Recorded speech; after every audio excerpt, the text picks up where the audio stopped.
હે મોહનભાઈ, તમારા ગુરુ કોણ છે? આવો પ્રશ્ન તો દર ગુરુ પૂર્ણિમાને અડખે પડખે આપણે દરેકના મોઢે સાંભળતા હોઈએ છીએ.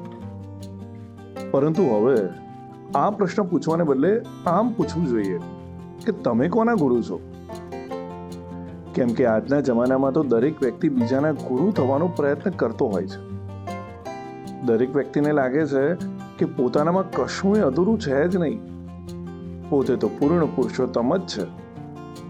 જે જરૂર છે એ તો બીજાને શીખવાની જરૂર છે. અને એટલે જ દરેક વ્યક્તિ આજે બીજાને શીખવાડવા મથતો જોવા મળે છે. પાનના ગલ્લે મસાલો ઘસતા રમણભાઈ બાજુવાળા દિનેશભાઈને ટેણિયાને સલાહ આપે, જોજે હો, ભણવામાં ધ્યાન રાખજે, નહીં તો અમારી જેમ પાનના ગલ્લે જ બેસવાનો વારો આવશે. જેના ઘરમાં 12 માસ ડાકલા વાગતા હોય ને એ પાછા બાજુવાળાને ઘરે ઝઘડા શાંત કરાવવા જાય. જેની વહુ પોતાના કહેમાં ના હોય એ બાજુવાળા સવિતા ડોશીને વહુને કેમ દાબમાં રાખવી એનો ઉપદેશ આપે. જેણે કદી ગાડી ના ચલાવી હોય એ આમ તો ગાડી ના જ ચલાવાય એવી શિખામણ આપે. જેણે ફળિયાની બહાર કદી પગ ના મૂક્યો હોય એ કેવી રીતે સાચવીને બહાર ગામ જવું એના દાખલા આપે. ટૂંકમાં જ્યાં જુઓ ત્યાં દરેક વ્યક્તિ બીજાના બાપ થવાની એટલે કે ગુરુ થવાની કોશિશ કરતો હોય છે. અને આજના મોડર્ન ચેલા પણ ગજબ છે હો.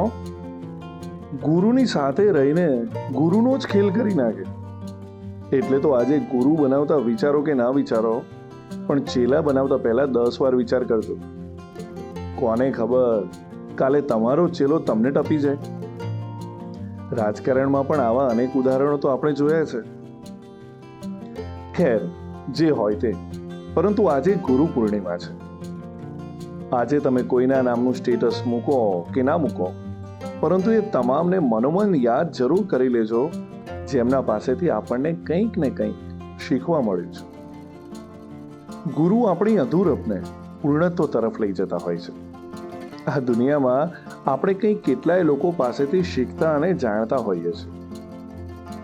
તમે માનો કે ના માનો, પરંતુ આ તમામ લોકો આપણા ગુરુ જ હોય છે, જે જાણે અજાણે આપણને કશુંક શીખવાડી જતા હોય છે.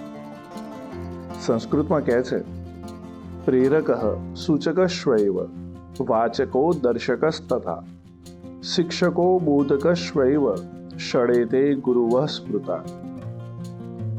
એટલે કે જે પ્રેરણા આપે છે, માહિતી આપે છે, સત્ય કહે છે, માર્ગ બતાવે છે, શીખવે છે અને જ્ઞાન આપે છે, આ બધા આપણા માટે ગુરુ સમાન છે.